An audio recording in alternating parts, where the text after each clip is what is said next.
بسم اللہ الرحمن الرحیم۔ اس دن جب گلی میں کھڑا تھا تو ایک لڑکا ایک گھر کے باہر بار بار چکر لگا رہا تھا۔ میں نے اس سے جا کے پوچھا، بھائی کس کی تلاش ہے؟ تو اس نے کہا، کسی کی نہیں، بس ایک دوست نے ادھر آنے کا وقت دیا ہے، وہ ابھی تلک آیا نہیں۔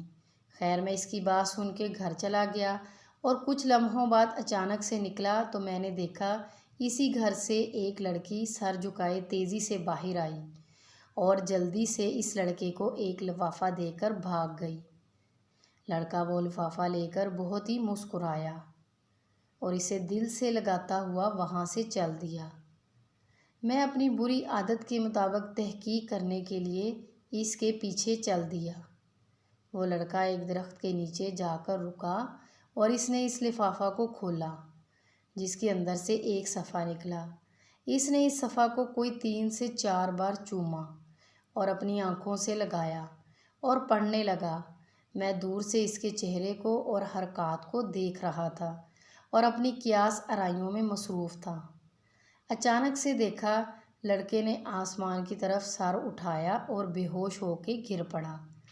میں بھاگتے ہوئے اس کے قریب گیا اور اس کے ہاتھ سے وہ ورق لے کر تجسس سے پڑھنے لگا۔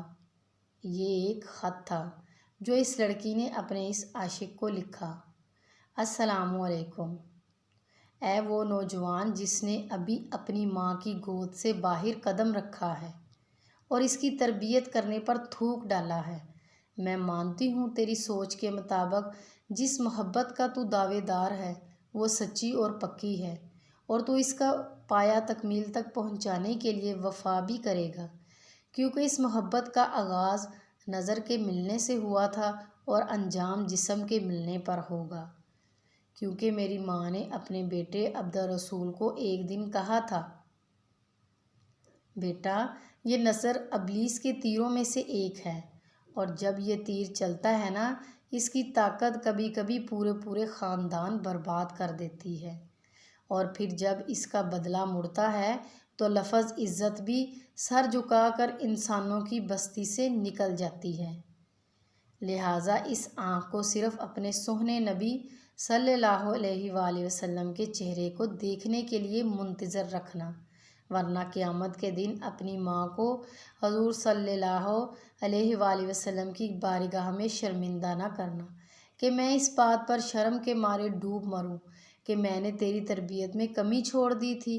تو سن اے خود کو خوبصورت شہزادہ اور مجھے دنیا کی حور سمجھنے والے، میں ایک سید زادی ہوں اور میرا تعلق اماں فاطمہ کے قبیلے سے ہے جو قیامت کو تمام جنتی عورتوں کو سردار ہوگی۔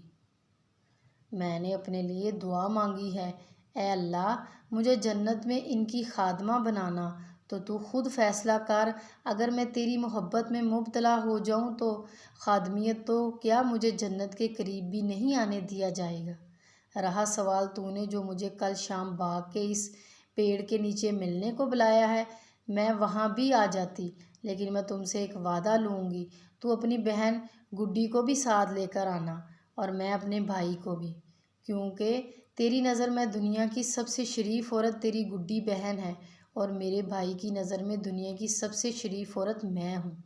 اس طرح دونوں مردوں کی غلط فہمی دور ہو جائے گی اور اس کے بعد جب گاؤں میں یہ خبر پھیلے گی تو کوئی بھائی اپنی بہن کو شریف نہیں سمجھے گا۔ اس طرح آئندہ محبت کرنے والوں پر ہمارا احسان رہے گا کہ یا تو وہ اس گناہ سے ہماری وجہ سے دور رہیں گے یا انہیں ہر طرح کی آسانیاں ہو جائیں گی۔ رات کے تیسرے پہر کوئی بھائی اپنی بہن کو کسی باغ کے پیڑ کے نیچے سے ملنے سے نہیں روکے گا۔ مزید اچھی سی ویڈیوز کے لیے ہمارے چینل کو سبسکرائب کریں، لائک کریں اور شیئر کریں۔ شکریہ۔